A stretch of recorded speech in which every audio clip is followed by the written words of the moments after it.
warahmatullahi wabarakatuh. Selamat pagi, salam sejahtera bagi kita semuanya. Selamat berjumpa kembali dengan saya Muhammad Fahrudin, dosen kepabeanan dan cukai pada Politeknik Keuangan Negara STAN. Kali ini saya akan memberikan penjelasan dan kita akan diskusikan salah fasilitas kepabeanan ya. Yang termasuk di sini yang saya jelaskan merupakan fasilitas pelayanan. Bagaimana kita ketahui bahwa secara umum fasilitas kepabeanan dibagi menjadi dua, yang berupa fasilitas fiskal dan fasilitas pelayanan. Nah, fasilitas fiskal kemarin sudah saya jelaskan dan bisa dilihat di video yang lain. Kali ini saya akan menjelaskan fasilitas pelayanan ya. Yang kita bicarakan di dalam sesi kali ini adalah yang pertama jenis fasilitas pelayanan berupa pembongkaran dan penimbunan di luar kawasan pabean. Pada dasarnya pembongkaran maupun penimbunan itu dilakukan di kawasan pabean. Namun dalam hal tertentu pembongkaran dan penimbunan ini dapat dilakukan di luar kawasan pabean, tentunya dengan izin kepala kantor ya. Nah, kalau kita lihat di pasal 10A Undang-Undang nomor 10 nomor 10 sebagian diubah dengan Undang-Undang nomor 17 bahwa dalam hal tertentu barang impor dapat dilakukan pembongkaran ya, dan penimbunan di luar kawasan pabean. Jadi secara prinsip ini penimbunan di luar kawasan pabean itu dapat dilakukan hanya untuk dalam hal tertentu ya, dan itu harus dilakukan dengan persetujuan kepala kantor ya. Misalnya dalam kondisi darurat atau karena sifat karakteristik barangnya itu tidak dapat ditimbun di kawasan pabean ya, atau di pelabuhan sedang terjadi kongesti yang dinyatakan secara tertulis oleh pengusaha pelabuhan ya.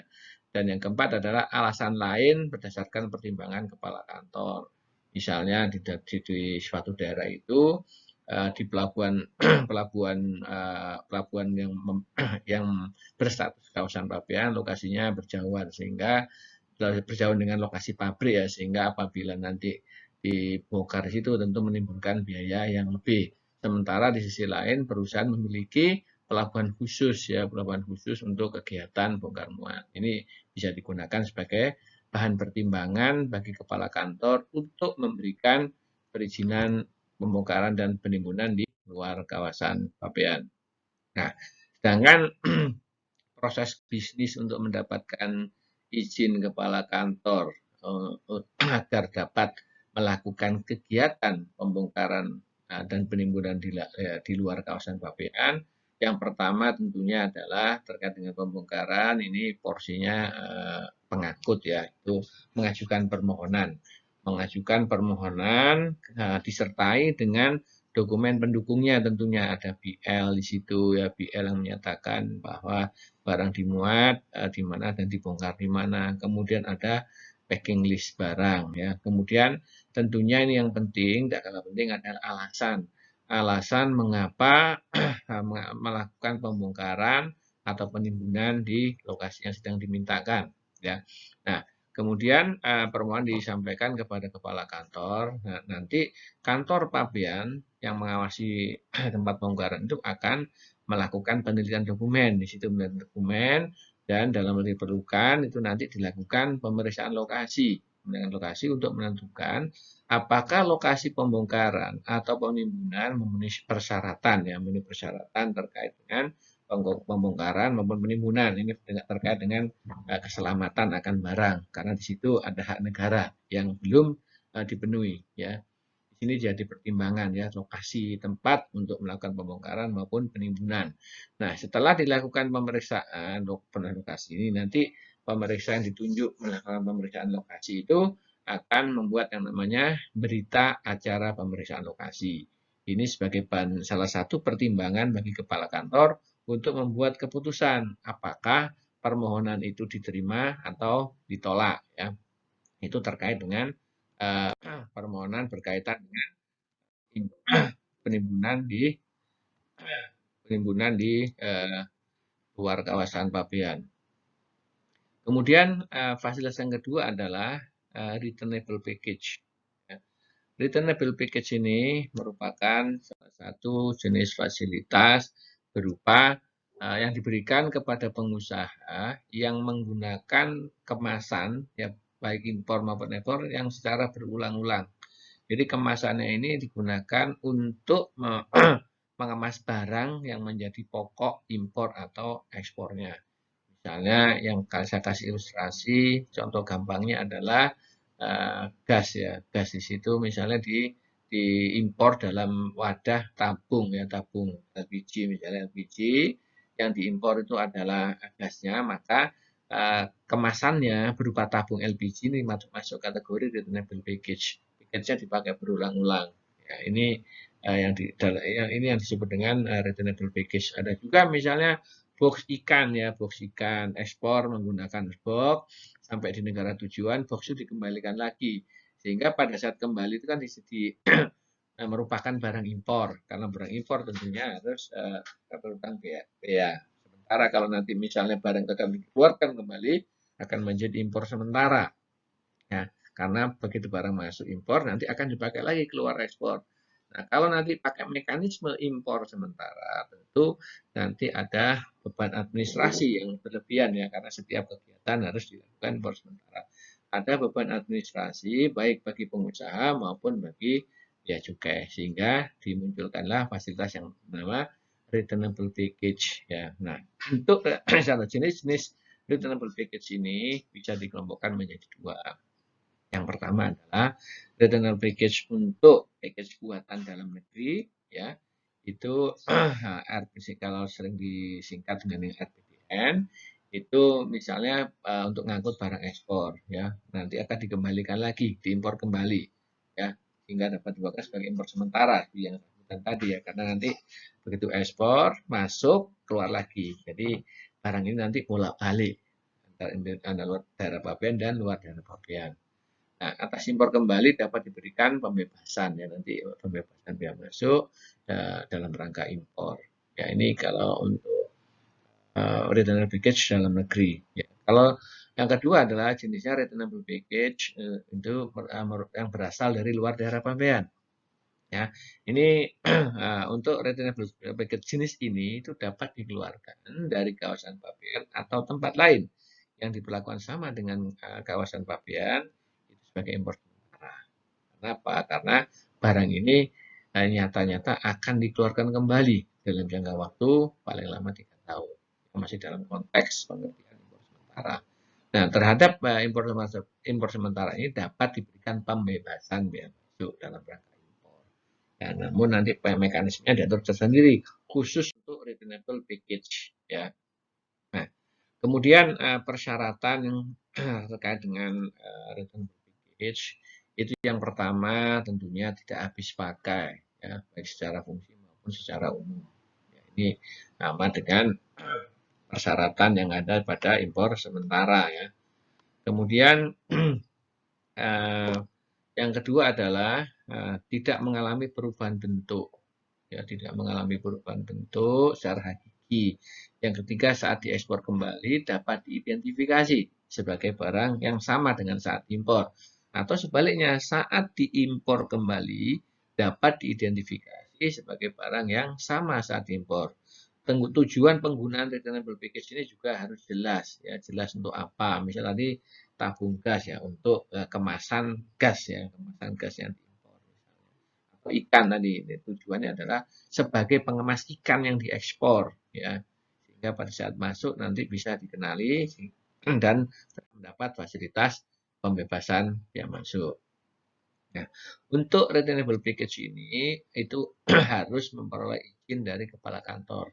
Izin returnable package ini diberikan itu berdasarkan permohonan dari importir atau eksportir dengan menyebutkan uraian pengemasan itu antara jenis, identitas, negara asal, spesifikasi teknis, kemudian perkiraan jumlah pemasukan dan pengeluaran yang mempergunakan returnable package dalam kurun waktu setahun. Nah, kurun waktu setahun ini kaitan nanti terkait dengan pemberian jaminan ya, nanti ya jumlahnya berapa. Ini maksud dari persyaratan ini agar Bea Cukai memperoleh gambaran bahwa selama setahun itu ada berapa kali frekuensi pengeluaran dan pemasukan atas kemasan yang digunakan berulang-ulang ini. Nah, izin returnable package ini diberikan kepala kantor untuk jangka waktu 1 tahun. Nah, dan dapat diperpanjang ya, dapat diperpanjang sesuai dengan kebutuhan. Tetapi untuk setahap periodisasinya adalah setahun-setahun. Ini nanti terkait juga dengan jaminannya, jaminan yang dibuat dalam waktu 1 tahun ya untuk penggunaan jaminannya. Kemudian terkait jaminan, jaminan ini mengikuti ketentuan jaminan umum ya. Ada jaminan yang berupa uang tunai, ada jaminan bank, ada custom bond, ya, ada jaminan lainnya. Jaminan misalnya dari Indonesia Exim Bank, dari lembaga penjaminan misalnya. Nah, terkait dengan importasi menggunakan fasilitas returnable package ini, importir memiliki kewajiban untuk menyerahkan jaminan sebesar biaya masuk, PPN, BM, BPA pasal 22. Di semua pungutan negara yang terutang itu dijaminkan. Ya. Karena nanti besar jaminan tentunya disesuaikan dengan jumlah pengemasan yang digunakan selama setahun itu ada berapa. Misalnya 100 atau 200 yang bolak-balik dihitung dulu nilai pabeannya, dilihat klasifikasi barangnya, ketemu pembebanan, maka bisa dihitung besarannya bea masuk dan pajak dalam impornya yang digunakan sebagai dasar untuk mempertahankan jaminan cukai.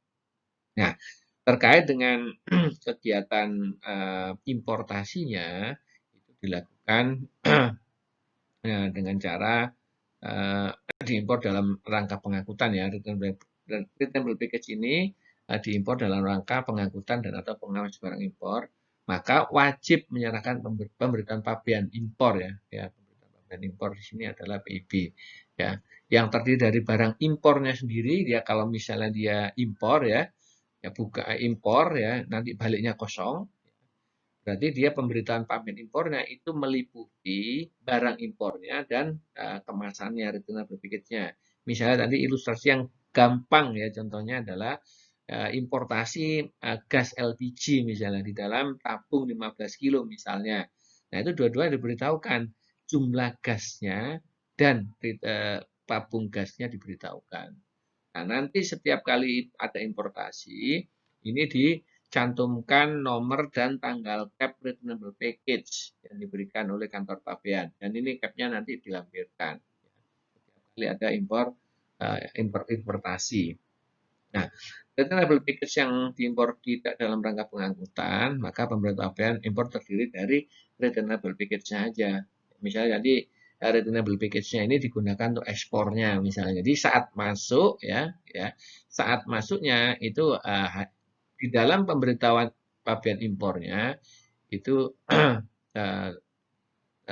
ada jenis barang returnable package-nya saja ya, itu terkait dengan pemberitahuan impor. Jadi secara prinsip ketentuan terkait dengan pemberitaan pabean tetap berlaku.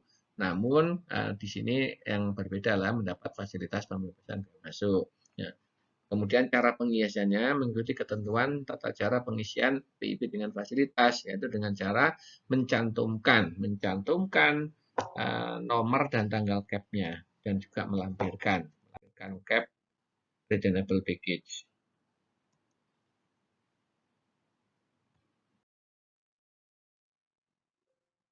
Yang berikutnya adalah track closing. Nah, track closing ini dasar hukumnya adalah Undang-Undang Nomor 10 ya, sebagaimana diubah dengan Undang-Undang Nomor 17 tahun 2006 ya.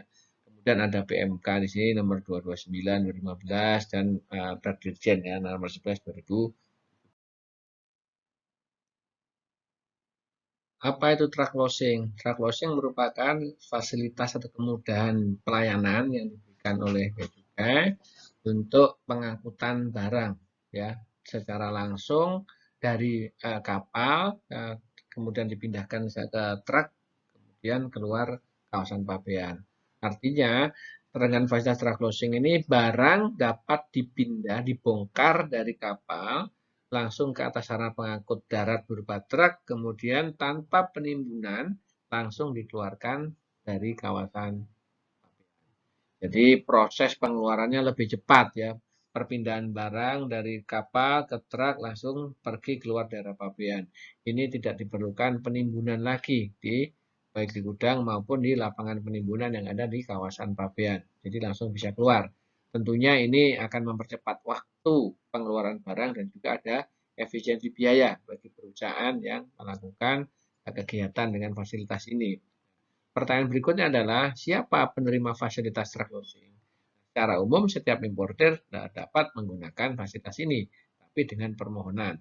Sedangkan untuk importer kategori penerima fasilitas authorized economic operator dan mita kepabeanan, itu dapat mendapatkan fasilitas truck loading ini tanpa melakukan permohonan kepada kepala kantor. Itu sudah diberikan ikut ke dalam fasilitas AEO maupun mita kepabeanan. Kemudian komoditas yang dapat diberikan fasilitas truck loading adalah ini yang lazim adalah fasilitas barang curah ya. Barang curah, kemudian seperti pupuk, beras, gula, kemudian barang-barang scrap ya, besi tua, bahan-bahan peledak, atau barang strategis. Itu lazimnya diberikan fasilitas truck loading. Nah, untuk keperluan ini izin diberikan oleh kepala hanggar ya, atau kepala seksi pabean secara operasional. Ya, namun kewenangan nanti ada kepala kantor mendelegasikan kepada pejabat yang ada di bawahnya. Nah, namun untuk barang-barang tertentu tetap harus diberikan oleh kepala kantor. Jadi memang pertimbangan dari pertimbangan kepala kantor. Nah, nanti kepala kantor bisa mengidentifikasi barang-barang apa saja yang harus diberikan izin oleh kepala kantor. Contoh tadi barang yang strategis tadi ya, izin barang tertentu. Sedangkan barang-barang yang bersifat rutin itu nanti bisa diberikan ke pejabat level bawahnya. Nah, persyaratan untuk mendapatkan fasilitas trust sourcing ini adalah tentunya yang pertama adalah permohonan ya. Nanti permohonan dulu, kemudian pemberitahuan importer ya, kemudian dilampiri dengan kopi PIB ya, dan dompet pelengkap pabean seperti invoice, packing list, bill of lading ya, bill of lading. Kemudian ada SPPB, surat persetujuan pengeluaran barang, karena truck loading ini diberikan kepada importasi yang sudah mendapatkan izin pengeluaran barang ya. Ada SPPB mengajukan truck loading agar nanti pembongkaran dari kapal bisa langsung keluar dari kawasan pabean. Nah, sekarang untuk fase yang berikutnya adalah pemberitahuan impor barang berkala. Nah, ketentuan impor IPB berkala ini dibuat untuk mengeluarkan barang impor ya dalam jangka waktu paling lama 1 bulan. Jadi tidak setiap kegiatan importasi itu didahului dengan pemberitahuan impor barang lebih dulu ya. Tetapi diberikan dalam jangka waktu 1 bulan ya.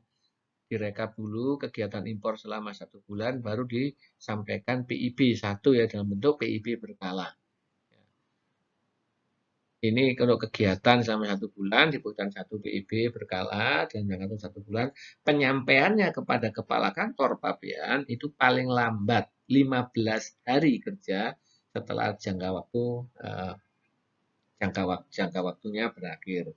Ya, misalnya berakhir tanggal 30 Januari misalnya, berarti nanti 15 hari kerja di Februari itu terakhirnya ya, itu disampaikan pemberitahuan pabean impornya. Nah, untuk pemberian impor berkala ini diberikan kepada importer yang mengimpor barang dalam frekuensi yang tinggi dan perlu segera digunakan. Ya, frekuensinya tinggi perlu digunakan sehingga kalau nanti misalnya importer ini melakukan penyampaian dokumen setiap kali transaksi impor, ini tentu akan menambah beban administrasi yang banyak, baik bagi importer maupun bagi bea cukai.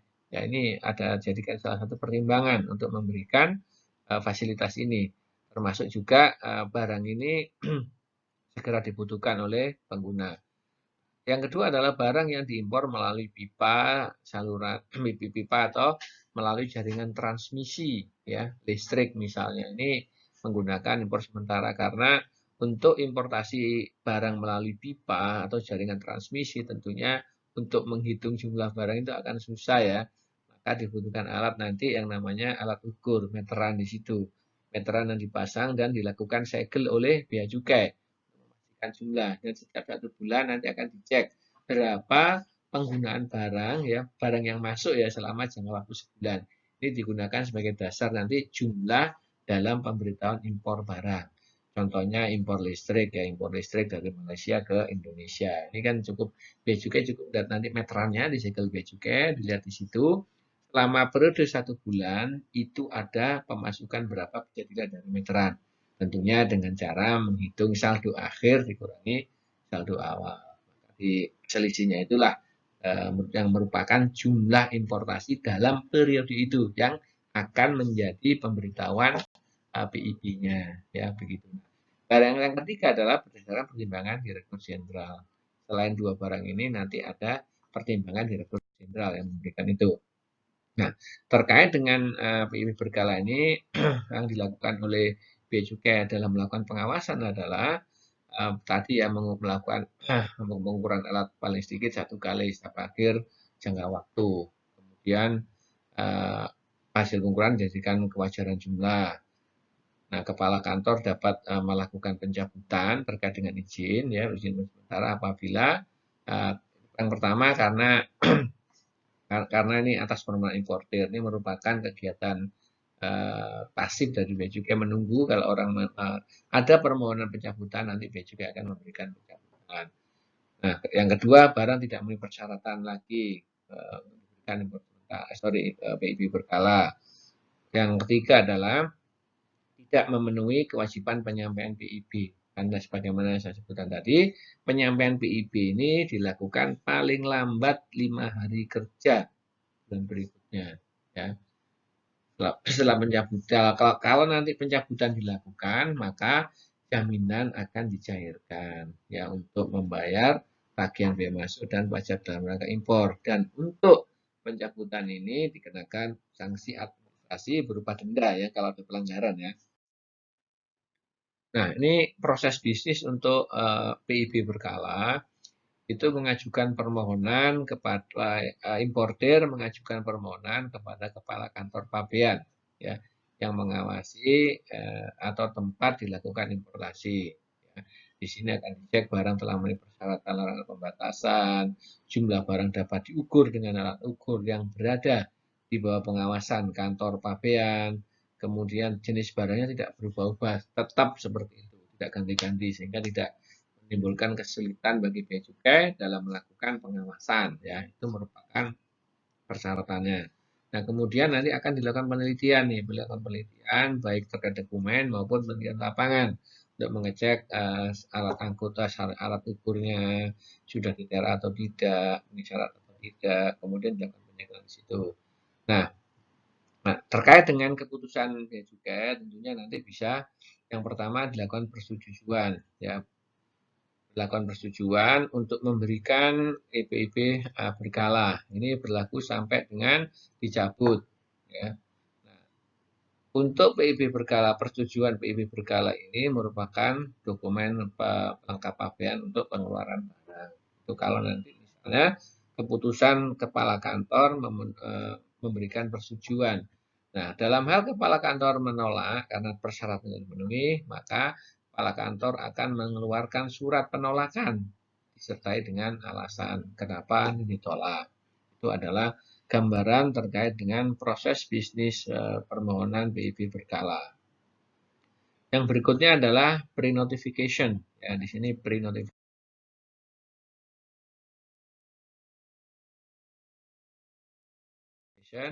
itu merupakan salah satu fasilitas pelayanan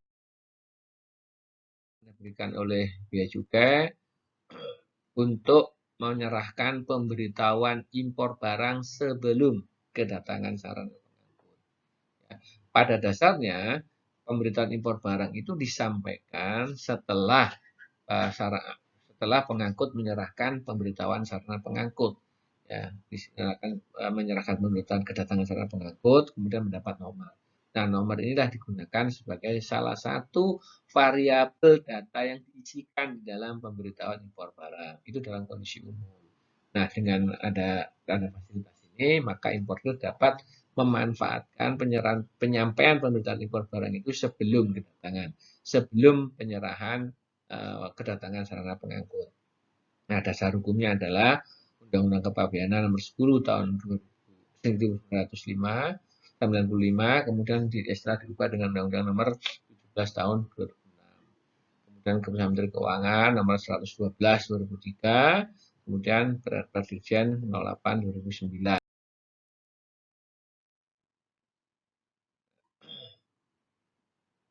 Ini kalau tadi saya sampaikan bahwa pre-notification kemudian yang diberikan reporter untuk mengajukan pemberitahuan impor barang sebelum dilakukan pembongkaran barang, sebelum kedatangan sarana pengangkut ya. Kemudian kalau terkait dengan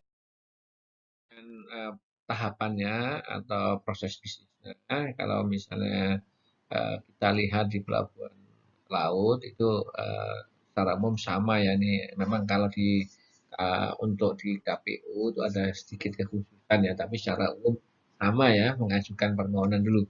Fasilitasi ini diberikan berdasarkan permohonan ya. Importer nanti mengajukan permohonan kepada kepala kantor pabean. Nah, kalau di kantor Priuk di sini langsung didelegasikan kepada kepala bidang fasilitas kepabeanan. Nah, nanti permohonan ini dilampiri dengan kopi atau fax BL, host BL ya, kalau nanti di udara RW Bill ya, atas barang impor yang bersangkutan.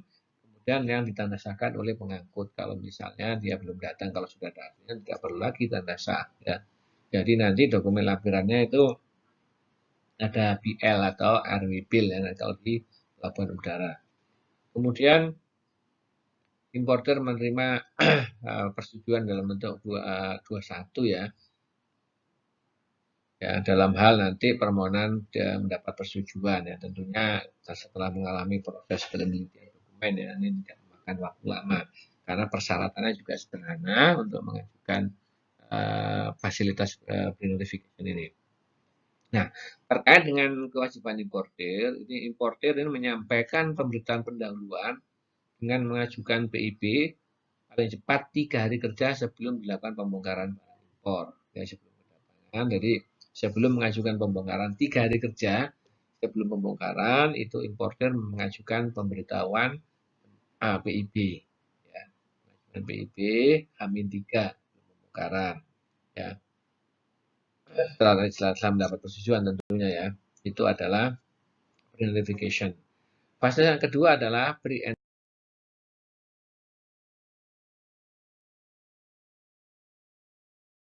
classification. Dasar hukum pre-entry classification adalah yang pertama Undang-Undang Kepabeanan Nomor 10 Tahun 1995 sebagaimana diubah dengan Undang-Undang Nomor 17 Tahun 2006 ya, ini pasal 17A. Kemudian ada Peraturan Menteri Keuangan Nomor 194 Tahun 2006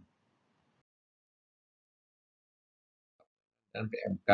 Nah, kemudian yang dimaksud dengan pre-notification adalah penetapan klasifikasi barang yang dilakukan oleh Direktur Jenderal Bea dan Cukai terhadap importasi barang sebelum diajukan pemberitahuan pabean atas importasi barang pre-entry. Jadi di sini ada penetapan klasifikasi ya yang dilakukan oleh Direktur Jenderal untuk importasi barang sebelum pemberitahuan pabean diajukan.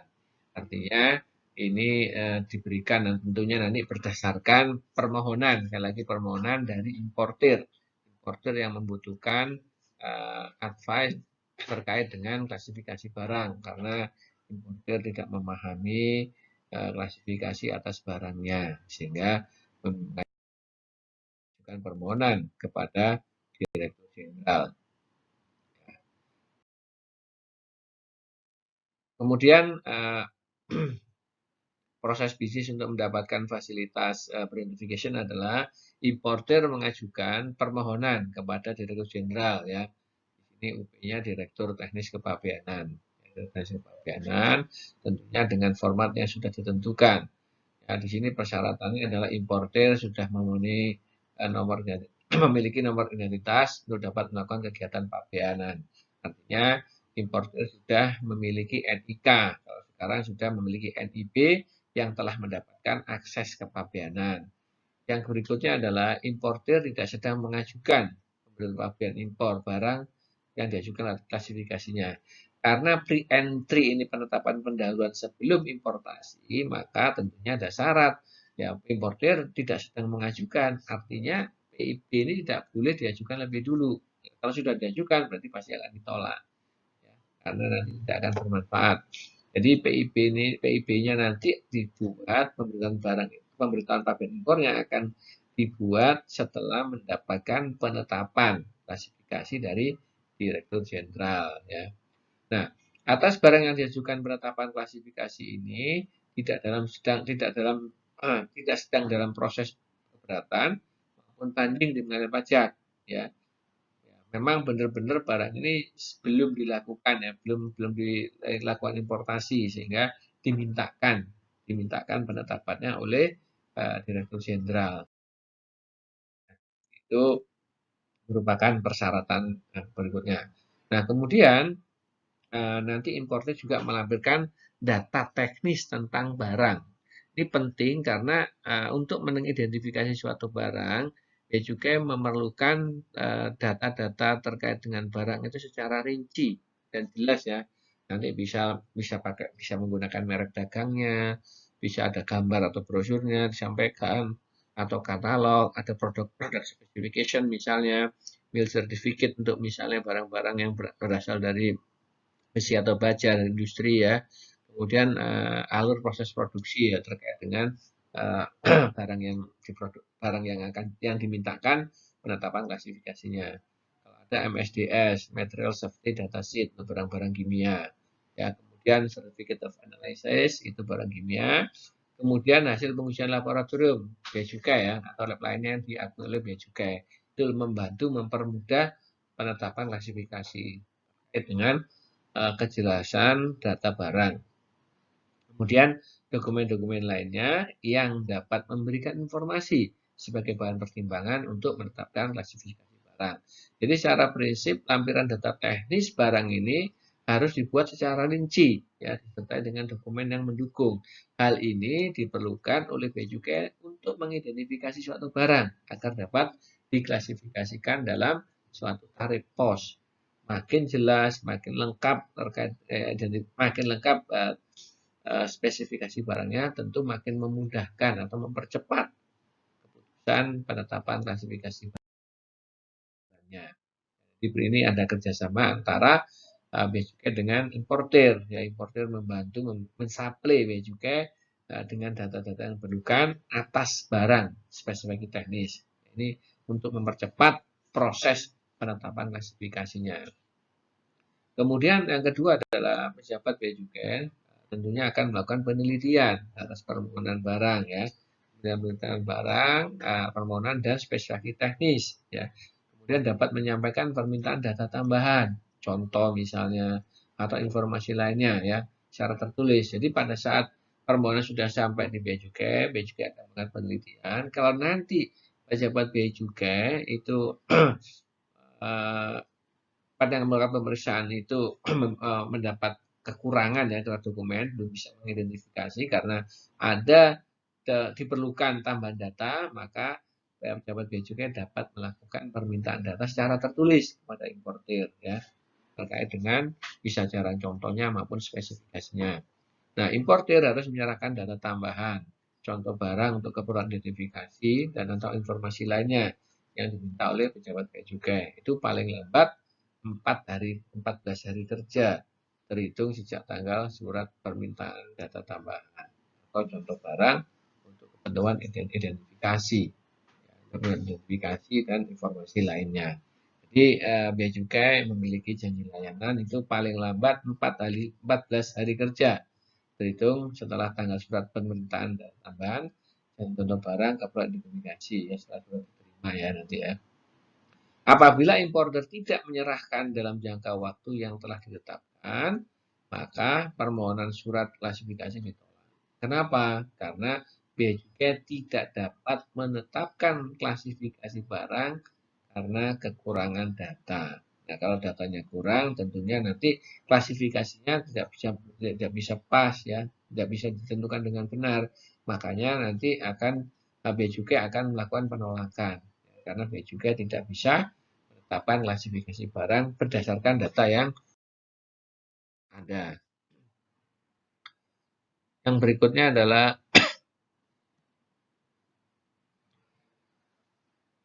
terkait dengan penerbitan ya, penerbitan keputusannya itu PKSI itu dilakukan dalam waktu paling lama 30 hari, 30 hari kerja ya sejak tanggal diterimanya permohonan klasifikasi. Jadi setiap permohonan itu dapat diberikan paling lambat 30 hari kerja ya, setelah diterimanya permohonan. Kemudian dalam hal nanti permohonan diterima, maka Dirjen menerbitkan surat keputusan Dirjen mengenai PKSI.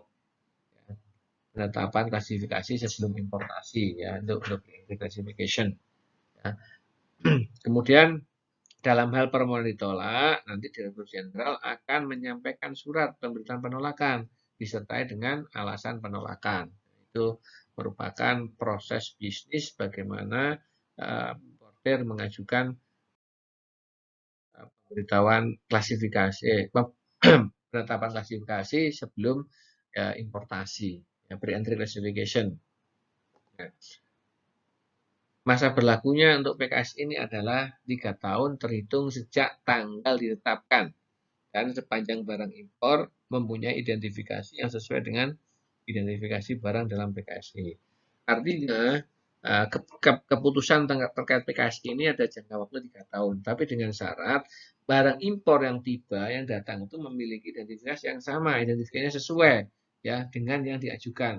Nah, kalau dijumpai nanti pada saat importasi ada identifikasi berbeda, maka PKSI ini tidak berlaku. Ya. PKSI hanya berlaku dalam hal spesifikasi barang yang tiba, yang diimpor itu sama persis dengan yang ada di dalam keputusan tentang pre-entry classification. Kalau tidak sesuai, digugur ya tarif pos.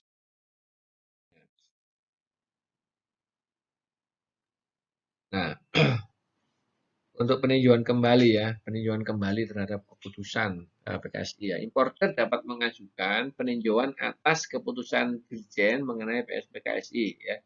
Dilengkapi dengan data pendukung paling lama 30 hari sejak terbitnya keputusan Dirjen tentang PKSI ya. Terkait dengan peninjauan ya, peninjauan. Nah, alurnya secara umum ya ada di dalam slide di depan.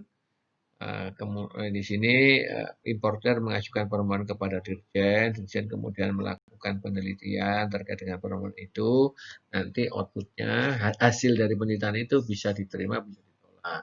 Dalam hal permohonan diterima, nanti ada kajian mengenai PKSI hasil peninjauan. Kalau ditolak, nanti akan diterbitkan surat penolakan disertai dengan alasan. Nah, untuk keputusan ini, keputusan menerima atau menolak permohonan dari importer yang mengajukan peninjauan, maka jangka waktunya itu yang diberikan adalah 30 hari kerja terhitung setelah permohonan peninjauan PKS ini diterima. Ya. Demikian penjelasan saya terkait dengan jenis-jenis fasilitas pelayanan yang ada di bidang kepabeanan. Mudah-mudahan dapat membuka wawasan kita terkait dengan kepabeanan. Terima kasih. Wassalamualaikum warahmatullahi wabarakatuh.